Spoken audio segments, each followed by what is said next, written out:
desde o início da revelação de Deus, através da sua lei e através da sua palavra, Deus propôs um caminho de graça e de misericórdia. Nós somos pecadores não porque pecamos, nós não somos pecadores porque pecamos. Nós pecamos porque somos pecadores. Ou seja, a falha, o erro,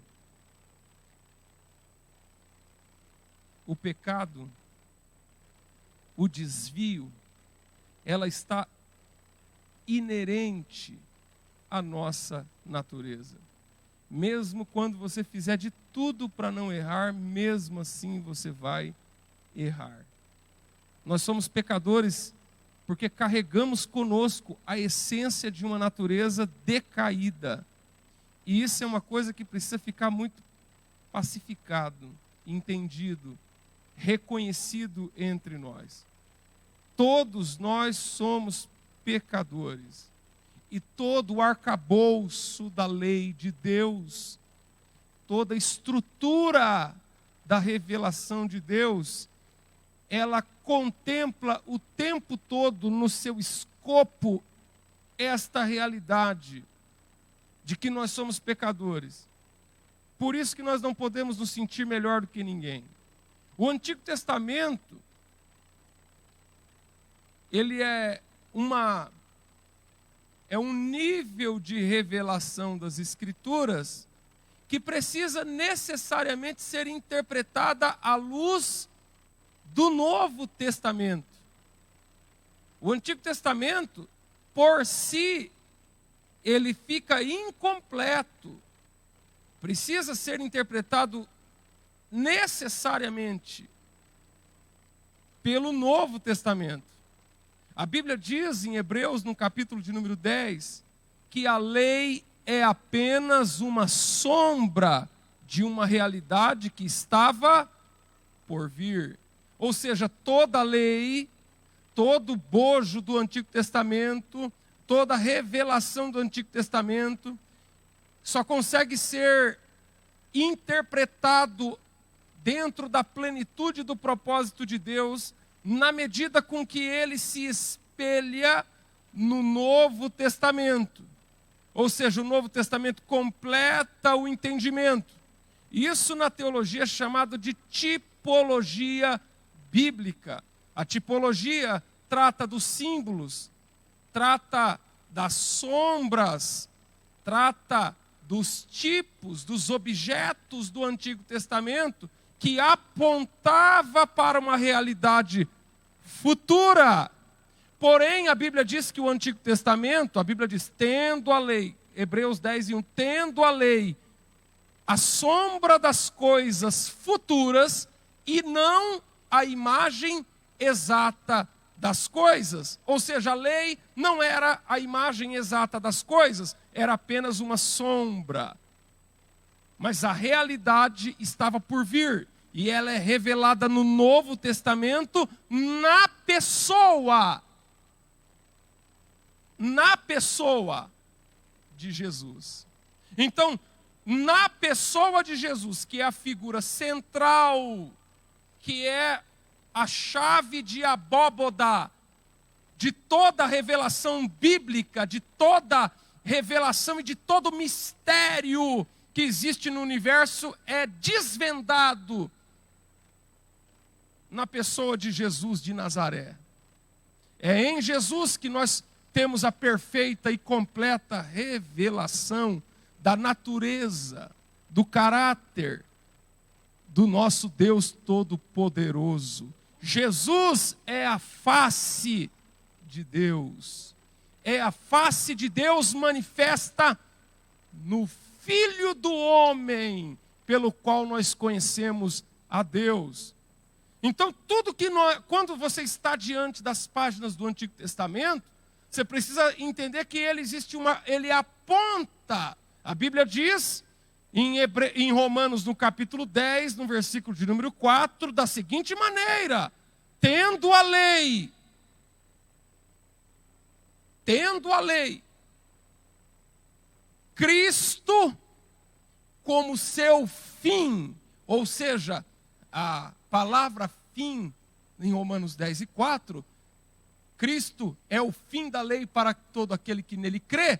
A palavra fim é telos, ou seja, finalidade, culminância, ou seja, todo o arcabouço do Antigo Testamento, ele culmina, ele completa, ele se desfecha na pessoa de Jesus. Então, quando nós estamos lendo aqui sobre o Antigo Testamento, nós temos uma sombra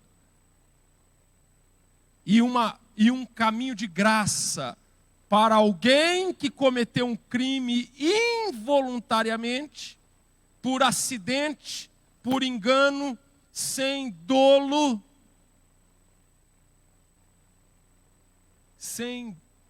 dolo, ou melhor dizendo, sem dolo, ou seja, sem intenção de fazer aquele mal. A pessoa cometeu o crime, matou alguém. Como na lei de Deus imperava olho por olho e dente por dente, mesmo a pessoa tendo cometido aquele crime sem a intenção de cometê-lo, por um acidente, estava trabalhando, deu esse texto, esse assunto, ele perpassa 3 textos no Pentateuco. O primeiro deles é em Números, capítulo 35. Depois nós temos ele em Deuteronômio, capítulo 19. Quer dizer, 2 textos do Pentateuco. E depois em Josué, que é o livro histórico, no capítulo 20, onde nós lemos aqui. Então, no Antigo Testamento, nós temos 3 textos que falam desse assunto, que trata sobre o vingador do sangue e as cidades de refúgio. Então, quando alguém cometia um erro, um crime, assassinava alguém sem a intenção de fazê-lo, automaticamente o dispositivo legal de olho por olho, dente por dente, ou seja, vida com vida. Você matou, agora vai ter que pagar com vida. Você matou alguém, mas eu não tive culpa, vai ter que pagar com vida. E o parente mais próximo, o direito da justiça ou o direito da vingança recaía ao parente mais próximo, que era chamado, que passava a ser o vingador do sangue. E ele tinha o direito de capturá-lo e vingar o sangue daquele que foi morto. Esse é o dispositivo aqui que está colocado na lei. Mas como Deus é um Deus de misericórdia, como Deus é um Deus de graça, como Deus é um Deus de justiça, para que aquela pessoa que cometeu o crime sem a intenção de fazê-lo pudesse escapar da penalidade capital, o Senhor então criou uma provisão para que a pessoa pudesse se refugiar, de tal modo que não fosse alcançado pela figura do vingador do sangue. Então Deus, na sua lei, estabeleceu que se fosse instituído, separado 6 cidades, conhecidas como cidades de refúgio. A pessoa que cometeu o erro deveria correr para a cidade de refúgio. Ele era recebido, podia ser qualquer um, desde israelita até estrangeiro. Cidades de refúgio eram colocadas, foram distribuídas pelo território de Canaã. Essas 6 cidades foram distribuídas geograficamente de um lado e outro do Rio Jordão, tendo como eixo o Rio Jordão, de tal forma que em menos de um dia a pessoa pudesse adentrar a cidade de refúgio. E uma vez chegado à cidade de refúgio, o vingador do sangue perdia o direito de legalidade sobre a vida daquela pessoa. E todo esse contexto que eu estou explicando para vocês é um contexto de natureza tipológica, que representa o cumprimento, porque todas essas 6 cidades, chamadas cidades de refúgio, elas revelam no seu conjunto a natureza do nosso mais elevado refúgio, que é o nosso Senhor Jesus Cristo. Certamente, quando o Salmo 46 fora escrito pelo salmista Davi, Deus é o nosso refúgio e fortaleza, socorro bem presente na angústia, pelo que não temeremos, ainda que a terra se mude, ainda que os mares se esbravejam. Há um rio cujas águas alegram a cidade de Deus, a morada do Altíssimo. Deus está no meio dela, não será abalada, Deus a ajudará ao romper da manhã. Louvado seja o nome santo do Senhor. Quando o salmista inspirado pelo Senhor, escreve esse salmo, certamente ele trazia consigo a referência do livramento, do refúgio obtido pela cidade de refúgio.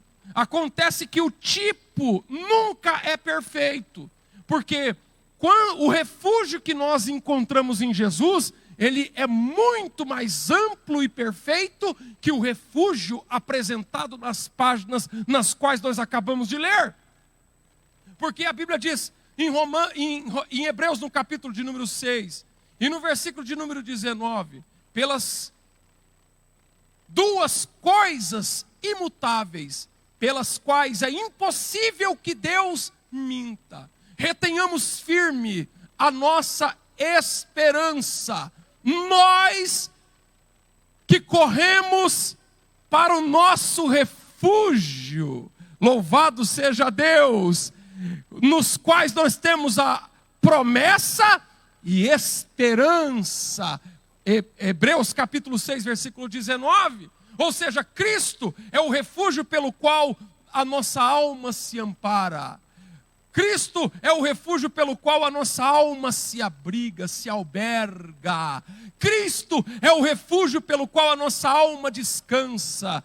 Louvado seja Deus. No Antigo Testamento, alcançava apenas aqueles que cometiam um erro não intencional. Mas no Novo Testamento, o sacrifício de Jesus, ele não tem limite expiatório. O sacrifício de Jesus alcança todo pecador, independente da natureza do pecado. O mais vil pecador é alcançado por esse refúgio. No Antigo Testamento, as cidades eram colocadas de tal forma que deveria ser sinalizado, o caminho deveria ser tirado todo obstáculo, para que quando a pessoa precisasse recorrer à cidade de refúgio, ela pudesse alcançar com imediatismo, com rapidez, para não ser alcançado pelo vingador do sangue. Então a pessoa não podia ficar as cidades eram colocadas de tal modo que qualquer pessoa não ficava mais que 16 quilômetros na média de distância da cidade, ou seja, sempre perto para obter o refúgio. Jesus Cristo é o refúgio que sempre está à mão. Louvado seja Deus. Nós sabemos que pelo direito legal, a Bíblia diz, biblicamente dizendo, toda alma que pecar, esta morrerá. É uma sentença divina. E o vingador das nossas almas, conhecido como Satanás, que veio para matar, roubar e destruir, é ele que assume esse papel de vingador do sangue, requerendo as almas daqueles que se afastam de Deus.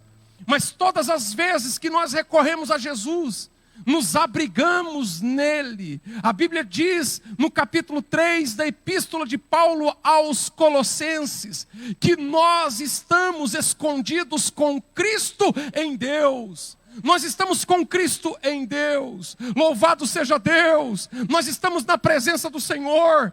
Quando o vingador do sangue chegava à porta da cidade, ele não podia entrar, porque já estava abrigado pelo sumo sacerdote. Louvado seja o nome do Senhor Jesus. E nós, de igual modo, todas as vezes que nós nos refugiamos em Cristo, nós temos a convicção de que por maior que seja a fúria, por maior que seja o intento, por maior que seja a gana, o intento, a raiva, a fúria do nosso adversário de querer nos matar, de querer nos destruir, de querer nos amaldiçoar, nós estamos abrigados nele, aleluia, louvado seja Deus, nós estamos em Cristo. A Bíblia diz que aquele que está em Cristo, nova criatura é, as coisas velhas se passaram, e eis que tudo se faz novo, aleluia.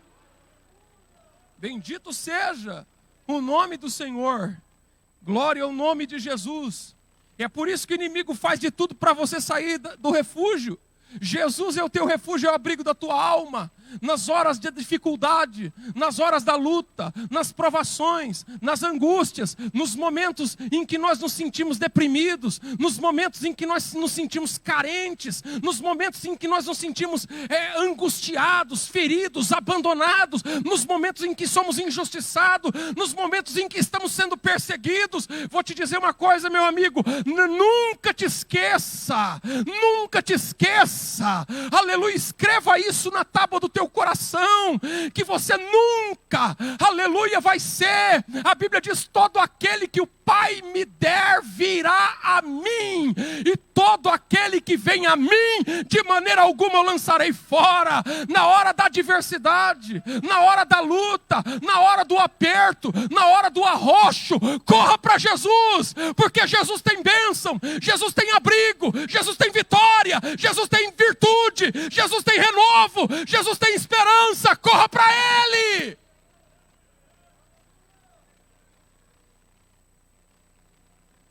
Na hora da crise, na hora da sangria desatada, na hora do desespero,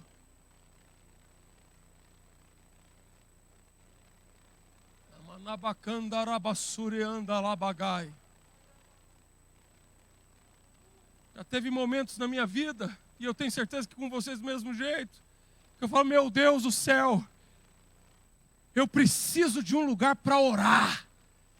Estava trabalhando na linha de produção, no meio, saí, fui caçando um canto, encontrei um lugar assim meio escondido, meio ermo, onde não passava ninguém. Dobrei o joelho ali mesmo, onde eu estava, e falei, Senhor, eu preciso do teu socorro. Senhor, eu preciso da tua providência. Senhor, é agora ou nunca.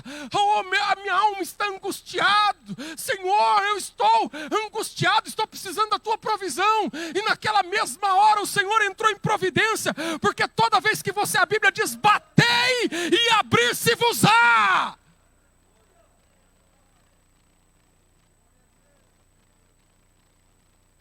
Eu fico pensando na frustração do vingador do sangue. Porque o vingador do sangue, ele tem uma sanha. Ele é voraz. Ele tem um apetite.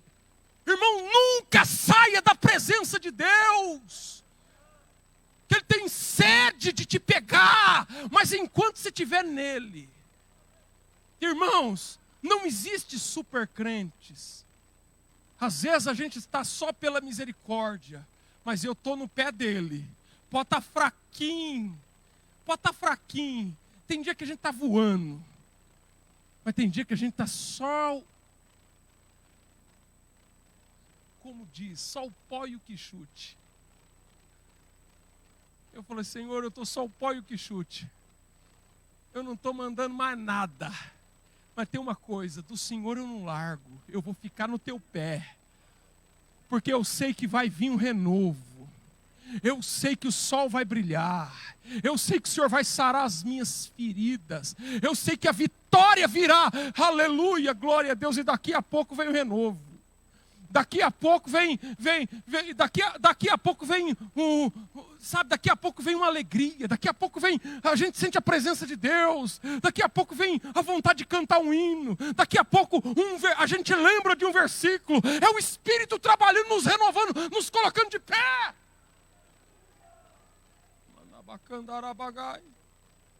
Louvado seja Deus. A pessoa chegava na cidade de refúgio. Enquanto você estiver na cidade de refúgio, você está protegido.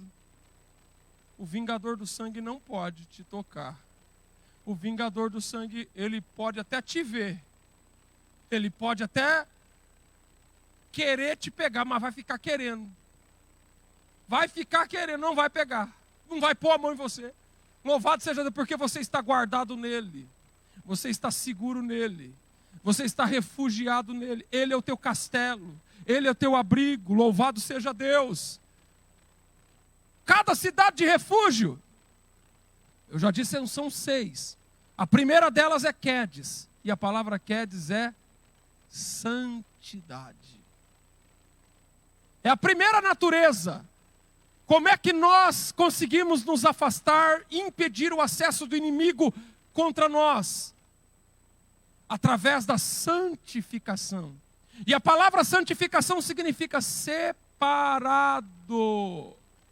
Irmão, não adianta você achar que Deus vai te dar a vitória contra o teu inimigo se você continuar na imundícia do pecado. Não adianta você presumir, não adianta você usar essa... Deus é amor mesmo, então eu vou continuar pintando e bordando.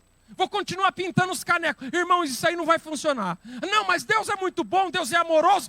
Eu estou em pecado, mas eu venho na igreja, até sinto a presença de Deus. Irmão, você não está sentindo nada, irmão. Isso é carnalidade. Louvado seja Deus. Você precisa entender que sem santificação é impossível. Buscai a paz com todos. E a santificação, sem a qual ninguém verá a Deus. Ninguém verá a Deus. Santidade faz parte da natureza de Deus. O caráter de Deus. E ele diz, sede santo porquanto eu sou santo.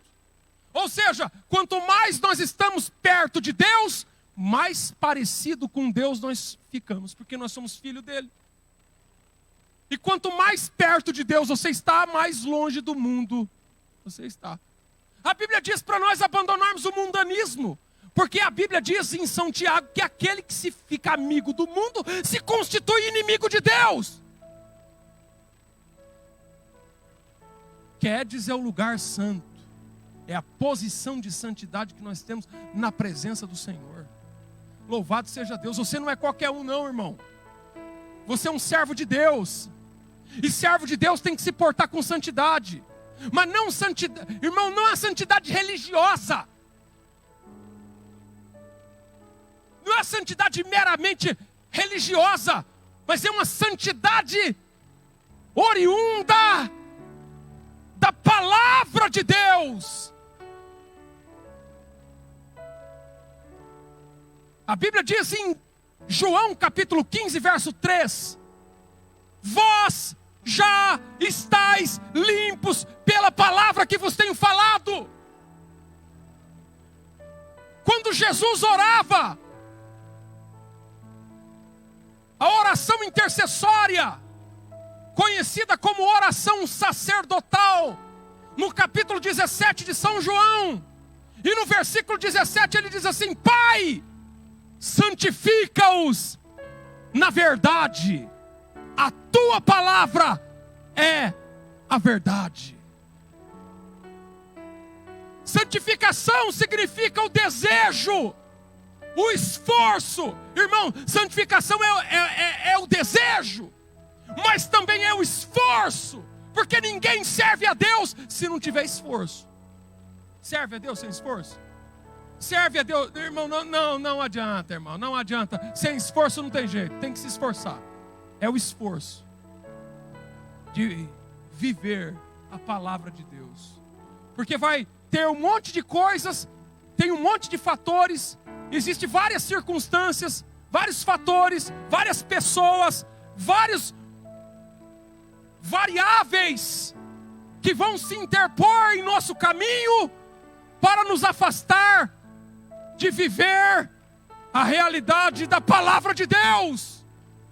E muitas vezes alguém vai dizer para você: mas isso não tem nada a ver.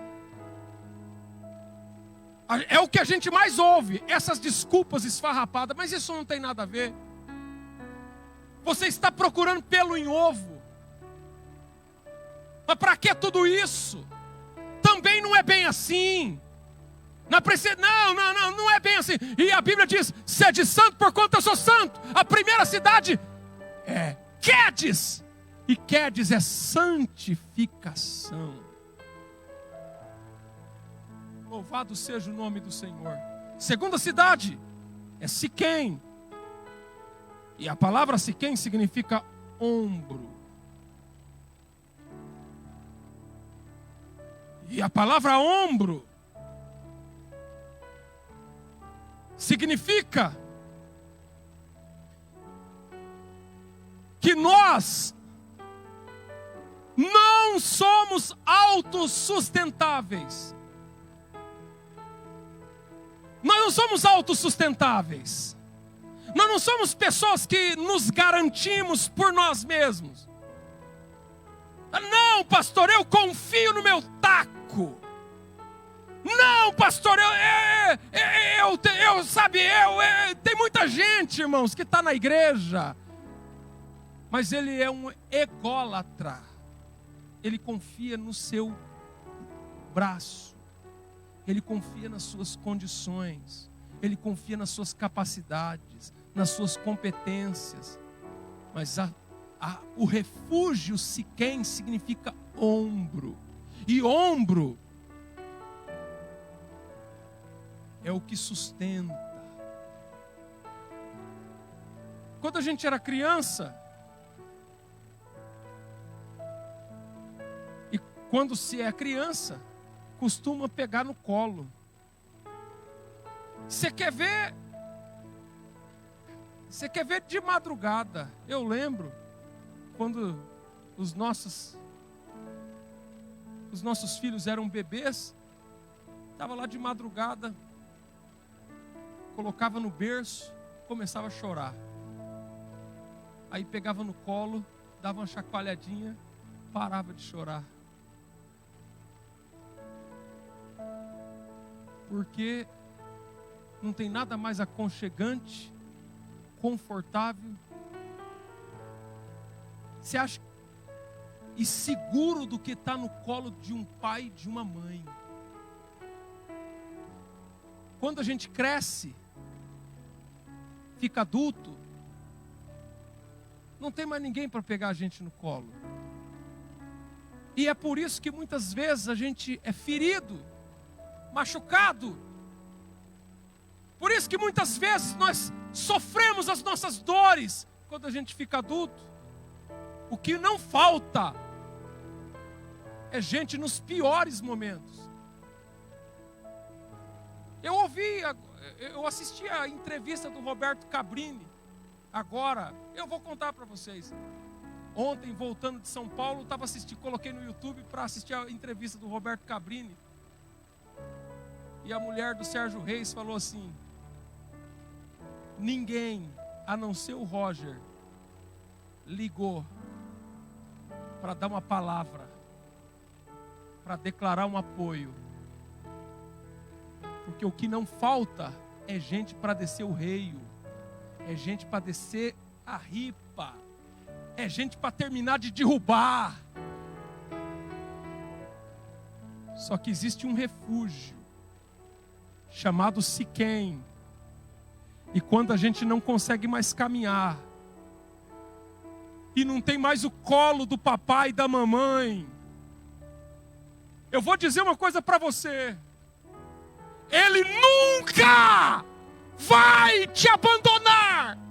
Ele nunca vai deixar você caído na beira do caminho. Ele nunca vai te deixar, porque Ele te ama e Ele tem um refúgio para a tua alma. Eu estou sentindo a presença dEle aqui. Quem é que está sentindo? Lamanabacandarabagai. Glória a Deus. A terceira cidade é Hebrom.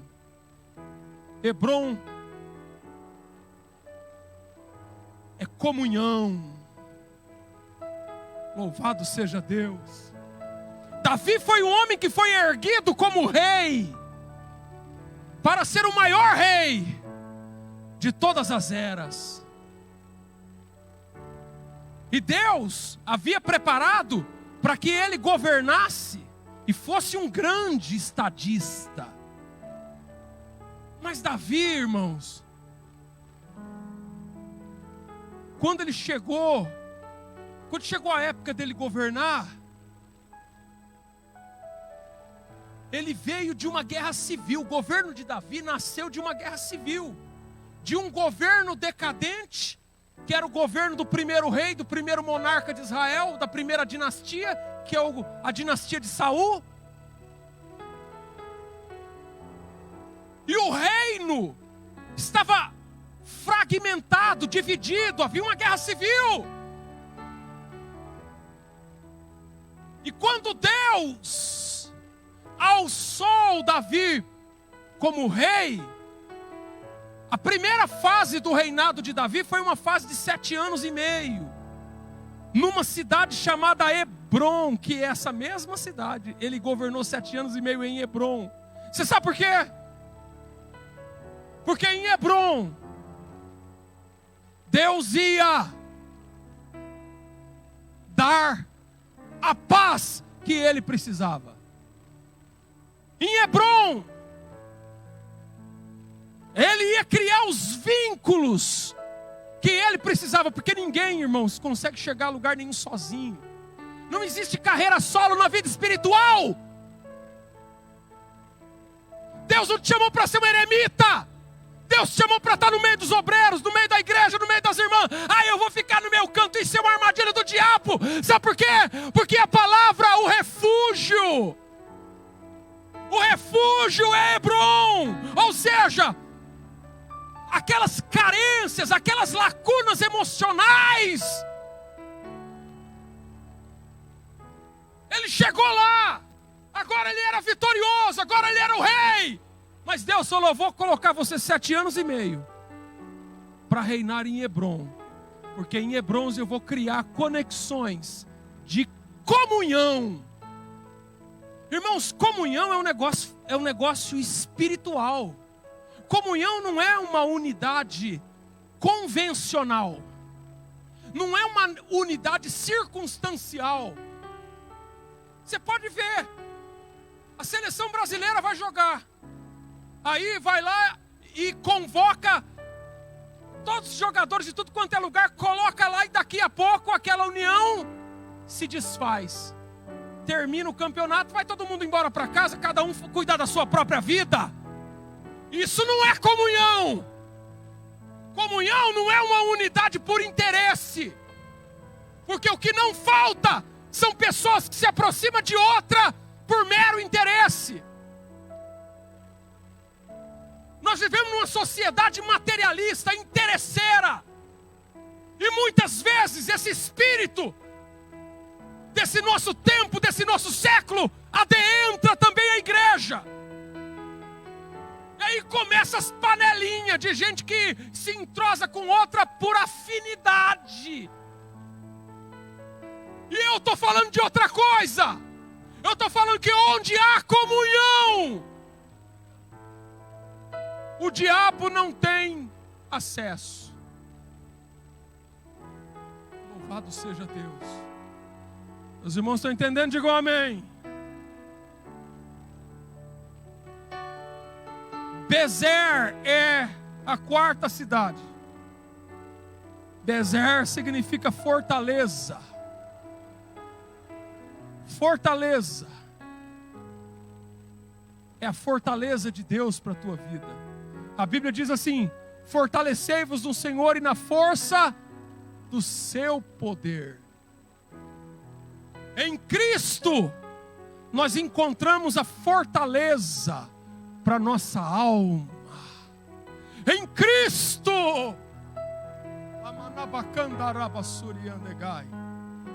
louvado seja Deus. Louvado seja o nome do Senhor. Por isso que a Bíblia diz: diga ao fraco, eu sou forte. Diga ao fraco, eu sou forte. Por isso que a Bíblia diz através do profeta Zacarias: voltai à fortaleza, ó prisioneiros da esperança. Volta à fortaleza. Glória ao nome do Senhor. A quinta cidade é Ramote Gileade. Ramote Gileade é exaltação. Exaltação. Cada cidade, o total, cada cidade representa um aspecto da obra de Cristo. Irmão, você já percebeu como é que nós chegamos na igreja? Nós chegamos caídos. Nós chegamos... Irmão, chegamos arrebentados aqui na igreja. Nós chegamos perdidos. Nós éramos ovelhas perdidas. Chegamos aqui para baixo, deprimido, angustiado, viciado em um monte de porcaria, cheio de pecado. Mas Ele nos trouxe para Ramote Gileade. Irmãos, eu fico pensando, quando eu levantei a minha mão pela primeira vez, eu jamais seria capaz de imaginar que Ele iria me fazer assentar entre os príncipes do seu povo. Porque no Salmo 113 diz assim: quem é como o Senhor, que se encurva para ver o que está embaixo na terra, que do pó levanta o pequeno e do monturo ergue o necessitado, para fazê-lo assentar entre os príncipes do seu povo. Em Efésios, no capítulo de número 2, no versículo de número 8, diz assim: porque Ele nos ressuscitou juntamente com Ele e nos fez assentar nos lugares celestiais em Cristo Jesus. Louvado seja Deus! Nós estamos em Ramote Gileade, porque aqui o pecador chega caído e Deus levanta. Aqui o casamento chega destruído e Deus reedifica. Aqui a pessoa chega encurvada, oprimida, fatigada pelos poderes do mal, e Deus arranca aquela carga e levanta. Aqui Deus levanta o viciado. Aqui Deus levanta a prostituta. Aqui Deus levanta o presidiário. Aqui Deus levanta o pecador. Labacandarabacai, sabe por quê? Porque aqui é Ramote Gileade. Louvado seja Deus. Louvado seja o nome do Senhor. É por isso que a Bíblia diz: humilhai-vos debaixo das potentes mãos de Deus, porque no seu tempo Ele te exaltará.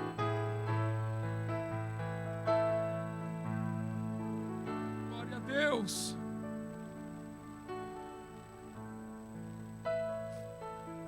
A sexta cidade é Golã. E Golã significa círculo. Círculo. Golã significa círculo. Ou, então eu vou trabalhar aqui primeiro, o primeiro significado que o Espírito de Deus me impulsiona a dizer para você. O primeiro é círculo. Deus mandou rodear a cidade de Jericó. Quantas vezes? Por 7 dias, e no 7º dia 7 vezes, não foi? Rodear em círculo. E depois de rodear 7 dias e no 7º dia 7 vezes, tocou a buzina e com grande grita, e a Bíblia diz que os muros veio.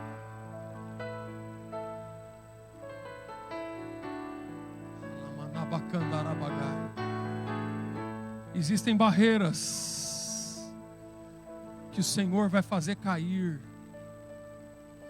Louvado seja Deus, porque a palavra círculo também tem a ver com a aliança que Deus tem, com o pacto que Deus tem.